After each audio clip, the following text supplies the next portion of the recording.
Thank you so much for making Locked on Auburn your first listen every single day. So what does this scrimmage news, this scrimmage development mean for Auburn versus Baylor? And the argument of, well, they're going up against the best, they being the Auburn offense, going up against one of the best defenses that they'll see all year. And even if even if we're slightly off on what Auburn's defense could be, I feel confident saying what Baylor does physically. I'm not talking about scheme, because I do think Dave Aranda's a good defensive coach. I don't want to take anything away from Baylor because I really think they're a solid team. But what they're going up against physically every day in practice, I really think these receivers will feel a totally different world when it comes to taking the field Friday night in Waco to start the season. Yeah, I mean, we say this all the time. It's a meme at this point. It's not about the X's and O's. It's about the Jims and Joes. And when you're facing better players. And this works both ways, right? This is for the defense, too. They're having to cover Cam Coleman and Eric Singleton every day. Correct. When they turn around and they go into Baylor and they cover Baylor's guys, it theoretically should feel easier. It's like, hey, this dude's not getting through these breaks as quick as Eric Singleton does. This dude doesn't have both the height and the downfield speed of Cam Coleman. Like, it works both ways.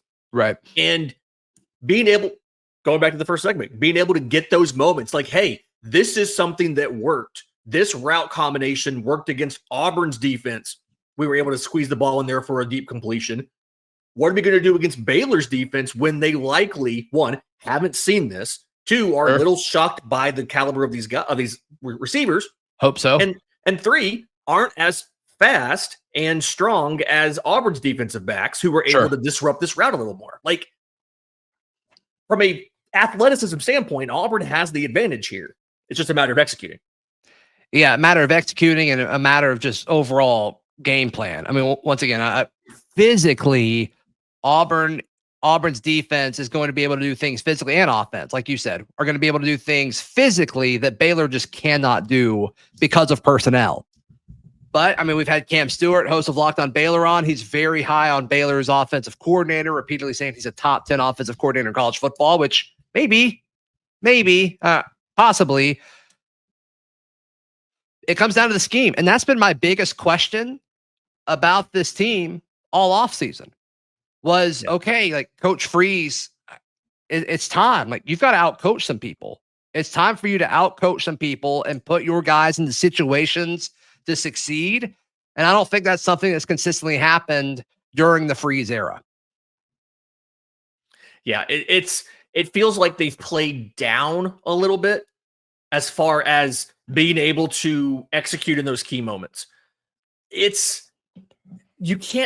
don't know who to blame on that either. Like, some of it's the talent, some of it's the coaching staff. And Hugh Freeze has taken almost all of the blame on that himself. Like, we have to be better. We have to put them in better positions to succeed, etc. But we talked about this. This is put up or shut up time for everybody, for the players, for the coaches, for everybody. And I strongly feel like it's going to start versus Baylor. I think it has to. If it doesn't, we've got some other questions that unfortunately we will have to start asking. So we'll see. We'll see. In regards to the matchup that I've talked about time and time again, it's the trenches. One of the things that we did hear from the most recent scrimmage was that the offensive line tended to struggle at times. Now, that could be several things, right? This is a new offensive line. I mean, some of these guys didn't go through spring, and so this starting five is still gelling. They've only been playing together for a few weeks as full group of five. And so I do wonder, is it the communication? Is it assignment based, or is it just they got beat physically by the defensive line, or is it a combination of all three of those things? That to me is something, because the reason I felt confident in this matchup with Baylor is because of the trenches, both sides of it. I liked Auburn's O-line versus Baylor's D-line, and vice versa. I liked Auburn's D-line versus Baylor's offensive line. I still stand by that, but it's worth noting that multiple reports surfacing that Auburn's offensive line was a problem for the offense during the most recent scrimmage. And again, how much of that is this defensive line is really good and really deep? Right. That's the hard part, is we don't know. And yeah, like, Baylor does not have a Keldrick Falk. Yeah, I don't think they have a Kieran Crawford either. I don't think they have a Malik Blockton. And I'm one of those people who I think talk probably more than anybody else really should about this, about how the chemistry matters. The more time these guys get together, the better that they are. And this is something where offensive line, you're bringing in transfers, you're plugging in guys, you're moving guys around. Yeah. You know, theoretically, the weakest performance you'll see all year, barring health, is going to be in week 1.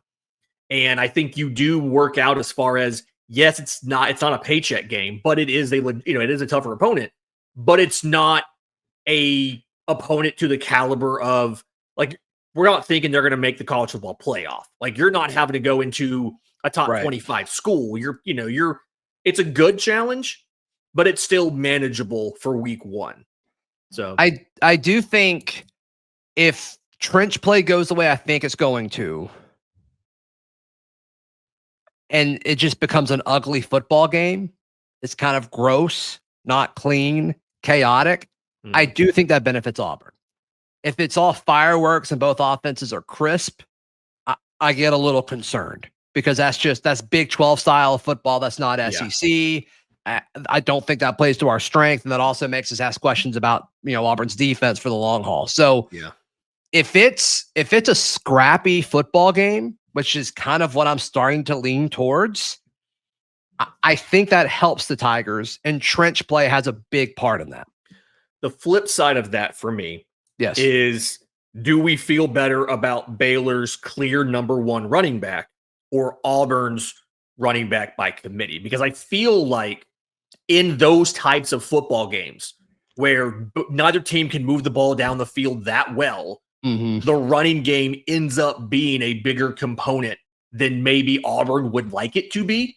Sure. Because, I mean, if you're doing your perfect game plan, Auburn's throwing the ball significantly more than they're running. Yeah. Right. At least until they have a lead in all of that during the competitive parts of the game. And if it gets ugly, if it gets into 3 and outs on both sides and just inability to move around, can Baylor lean on their running game more than Auburn can? Or is this something, since Baylor's lost their key backup, they are either running him into the ground in week 1, their starter, or going to somebody unproven, whereas Auburn can rotate in fresh bodies because you've got 3 or 4 guys you can throw in there. That's the flip side of this. Like, there's so much back and forth, and we will know soon, everybody. We will know soon. Yeah. Yeah. And that's kind of something that I do think is a good question, because in a vacuum, I'd feel better about Baylor's starting running back than Auburn's running back by committee. Yeah. But it's about matchups. Yep. And if it's Baylor's running back Washington versus Auburn's front 7, I think I like Auburn's front 7. Yeah. And then if it's Auburn's running game that also involves Jackson Arnold and RPO elements, as well as, jet sweeps, whether you're getting it to, any of the playmakers that we've talked about, with Malcolm Simmons or Eric Singleton, like,